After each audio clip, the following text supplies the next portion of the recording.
নমস্কার। শুনছেন কথা সাহিত্যিক শরৎচন্দ্র চট্টোপাধ্যায়ের লেখা উপন্যাস পল্লী সমাজের সপ্তম পর্ব। পাঠে আমি দেবাশিস ও সুস্মিতা। যদি আমাদের এই চ্যানেল থেকে আরো অন্যান্য গল্প পাঠ শুনতে চান, তাহলে সাবস্ক্রাইব, লাইক ও শেয়ার করে দেবেন প্লিজ, যাতে আমরা উৎসাহিত হই। তো চলুন শুরু করছি। এ পাড়ার একমাত্র মধুপালের মুদির দোকান নদীর পথে হাটের এক ধারে। 10-12 দিন হইয়া গেল, অথচ সে বাকি 10 টাকা লইয়া যায় নাই বলিয়া রমেশ কি মনে করিয়া নিজেই একদিন সকালবেলা দোকানের উদ্দেশ্যে বাহির হইয়া পড়িল। মধুপাল সমাহা সমাদর করিয়া ছোটবাবুকে বারান্দার উপর মোড়া পাতিয়া বসাইল এবং ছোটবাবুর আসিবার হেতু শুনিয়া গভীর আশ্চর্যে অবাক হইয়া গেল।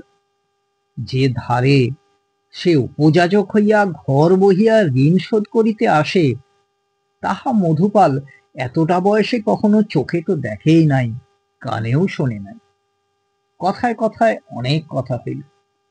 মধু কহিল, দোকান কেমন করে চলবে বাবু? 2 আনা 4 আনা 1 টাকা 5 করে প্রায় 50-60 টাকা বাকি পড়ে আছে।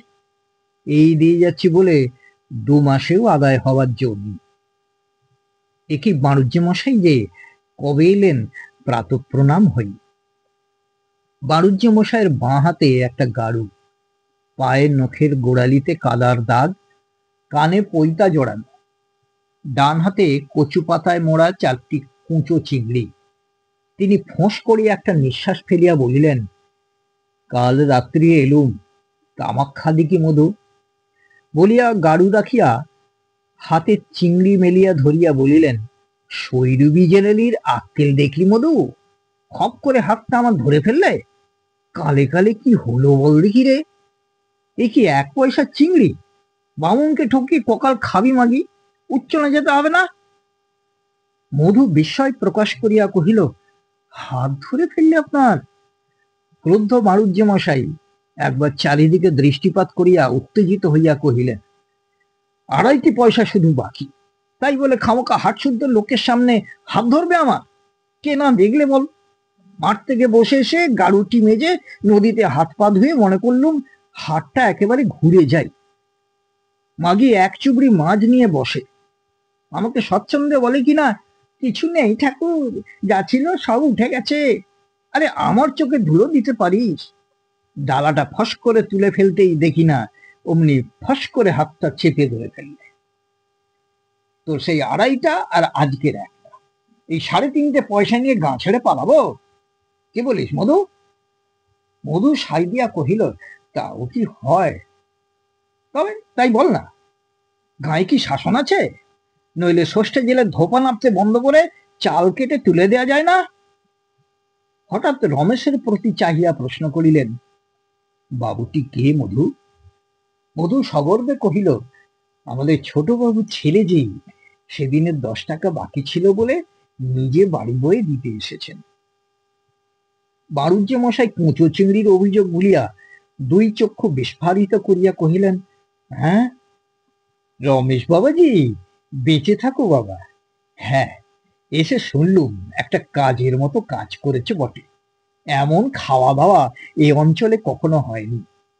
কিন্তু বড় দুঃখ রইল, চোখে দেখতে পেলুম না। 5 শালার ধাপ্পায় পড়ে কলকাতার চাকরি করতে গিয়ে হাঁড়ির হাল। আরে ছি, সেখানে মানুষ বাস করতে পারে? রমেশ এই লোকটার মুখের দিকে চুপ করিয়া চাহিয়া রহিল। কিন্তু দোকান শুদ্ধ সকলে তাহার কলিকাতা প্রবাসের ইতিহাস শুনিবার জন্য মহা কৌতূহলী হইয়া উঠিল। তামাক সাজিয়া মধু দোকানি বাণিজ্যের হাতে হুঁকাটা তুলিয়া দিয়া প্রশ্ন করিল, তারপরে একটা চাকরি বাকরি হয়েছিল তো? হবে না? এ কি ধান দিয়ে লেখাপড়া শেখা আমার? হইলে হবে কি, সেখানে কে থাকতে পারে বল? যেমনি ধোঁয়া তেমনি কাদা। বাইরে বেরিয়ে গাড়ি ঘোড়া চাপা না পড়ে যদি ঘরে ফিরতে পারিস তো জানবি তোর বাপের পুণ্যি। মধু কখনো কলিকাতায় যায় নাই, মেদিনীপুর শহরটা একবার সাক্ষ্য দিতে গিয়া দেখিয়া আসিয়াছিল মাত্র। সে ভারী আশ্চর্য হইয়া কহিল, বলেন কি? বাড়ুজ্যে ঈষৎ হাসিয়া কহিলেন, হ্যাঁ, তোর রমেশ বাবুকে জিজ্ঞাসা কর না, সত্যি কি মিথ্যে? না মধু, খেতে না পাই, বুকে হাত দিয়ে পড়ে থাকবো, সেও ভালো, কিন্তু বিদেশ যাবার নামটি যেন কেউ আমার কাছে আর না করে। বললে বিশ্বাস করবি নে, সেখানে শুশনি, কলমি, শাক, চালতা, আমরা, থোড়, মোচা পর্যন্ত কিনে খেতে হয়। পারবি খেতে? এই একটি মাস না খেয়ে খেয়ে যেন রোগা ইঁদুরটি হয়ে গেছি রে। দিবা রাত্রি পেট ফুটফাট করে, বুক জ্বালা করে, প্রাণ আইঢাই করে, পালিয়ে এসে তবে হাঁপ ছেড়ে বাঁচি। না বাবা, নিজের গায়ে বসে জোটে একবেলা এক সন্ধ্যা খাবো, না জোটে ছেলে মেয়ের হাত ধরে ভিক্ষে করব। বাউনের ছেলে, তাতে কিছু আর লজ্জার কথা নেই, কিন্তু মা লোকটি আমার মাথায় থাকুক, বিদেশে কেউ যেন আর না যায়। তাহার কাহিনী শুনিয়া সকলে যখন সভয়ে নির্বাক হইয়া গিয়াছে, তখন বাড়ুজ্যে উঠিয়া আসিয়া মধুর তেলের ভাঁড়ের ভিতরে উখড়ি ডুবাইয়া এক ছটাক তেল বাঁ হাতে তেলই লইয়া অর্ধেকটা দই নাক ও কানের গর্তে ঢালিয়া দিয়া বাকিটা মাথায় মাখিয়া ফেলিলেন ও কহিলেন, বেলা হয়ে গেল, অমনি ডুবটা দিয়ে একবারে ঘরে যাই। 1 পয়সা নুন দে দেখি মধু, পয়সাটা বিকেল বেলা দিয়ে যাব। আবার বিকেল বেলা? বলিয়া মধু অপ্রসন্ন মুখে নুন দিতে তাহার দোকানে উঠিল। বাণিজ্যে গলা বাড়াইয়া দেখিয়া বিস্ময়